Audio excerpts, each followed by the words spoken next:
Hey guys, this is Zach with Sweet CG. Have a brief update video for you with what we've been working on. Hockey season's coming up, and we are just about ready to release our a new update with support for hockey. So we've been working on the user interface and graphics package. We're almost done. I think what we're going to do is release with it not quite complete, but with all the basic features, all the essentials to get you going. And then over the next couple weeks, we'll wrap up with some subsequent releases. So let me show you what we got. The user interface is pretty standard, what you've seen from our other sports. And what we've got, I'll show the score bug here. One of the things we did do in this new release, we updated to NDI 4.0. So and then we made some changes to how we display the graphics in our preview monitor here. So now you can see the transparency background where before it was all black. We should see some improvements in how this new NDI receiver functions. Sometimes with the old one it would disappear sometimes, and it was an issue getting it back. So this should take care of that. One of the things that we have noticed is sometimes the display will flicker. You'll lose, and I don't know if you just saw it there. I saw it on my screen, but I don't know if the screen capture will record that. It does not affect the output. It's simply a CPU issue with refreshing the NDI feed in the not the multi-viewer, the built-in preview monitor. So nothing to worry about.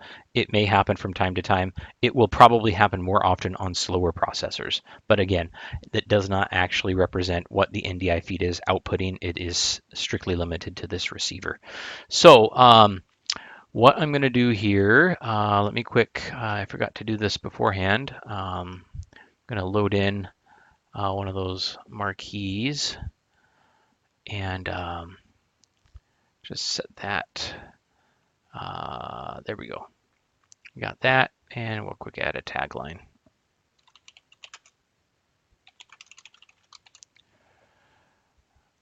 Okay, so we got the tagline, and again, for those of you who aren't aware, you can right-click the score bug and you can hide or show any of those. I'm going to keep the marquee in for now. I'm going to keep both in for now. And then come over here to the game status. Nothing has changed here in the team details or match details. But the user interface here is what we're going to take a look at, that and our graphics over here. So what we've got, all of our standard stat tabs that you've seen in all of our other graphics projects. So nothing really different there. We do not have anything for the player headshots yet as of the recording of this video. We may have that ready to go in time for our initial hockey release. If it is not ready by the initial release, it will be available very soon after.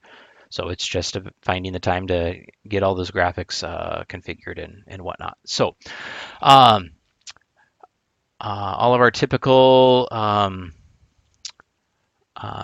goals will animate, and you can assign a player. I don't have a roster loaded for this though, so I'm just going to click cancel and then show the home goal. And then shots on goal.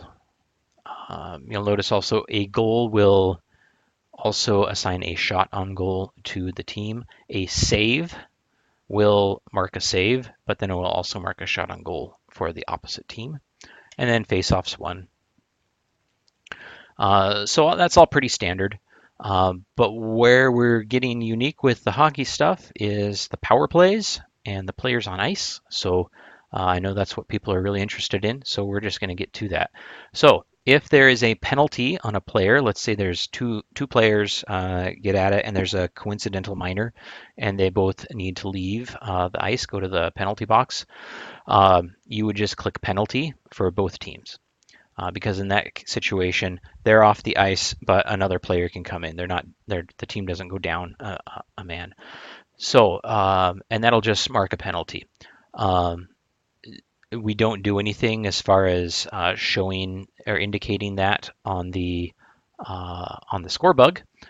But if there's a penalty which results in a power play, you see we have these two buttons here. So a visit penalty with home power play. I'm going to click that, and that's going to do a couple things. That's going to subtract a player from the ice.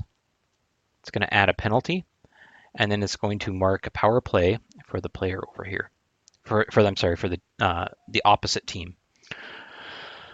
Now let's say they get another penalty, or the penalty involved two people. You would click that twice, or if it's two players, and now our power play adjusts to 5-on-3.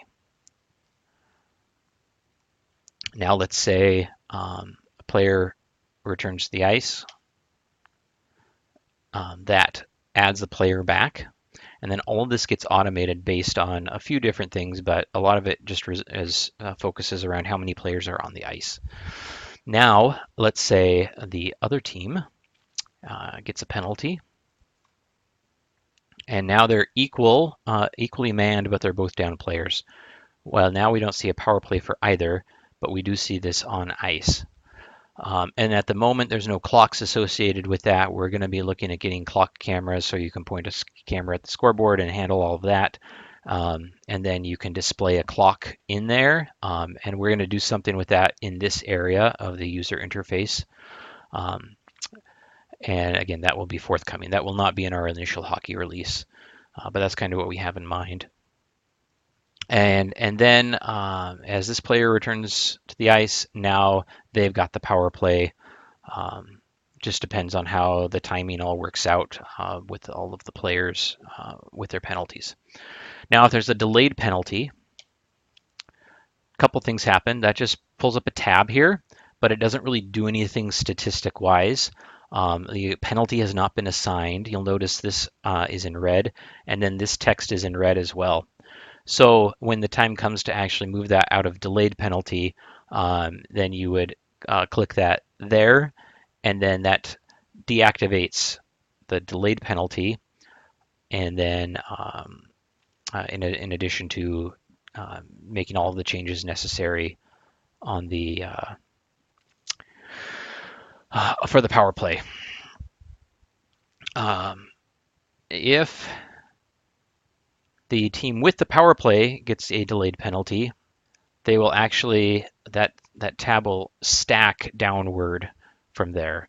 I don't know really how common that is, if that's even a thing, but let's say it is, and now we have a way of showing that. So I'm also going to deselect that. So in case you make a accidentally click it, these buttons can, these really don't do anything other than set a toggle, so you can deactivate that without any issue. And then the manned net versus empty net operates kind of on the same thing. And these are strictly toggles, so you can do that for either team, and that appears underneath the period and clock. So that's what we have there. And I'm not going to touch on the headshot pieces here because we don't really have that ready to go at this moment. But like I said, we'll be working on that and getting that released real soon. So that's what we've got. Looking forward to getting this out. I know for some of you, hockey has already started. And for some of you, it's coming up real quick. So stay tuned. We hope to get this out as quickly as possible. Thanks.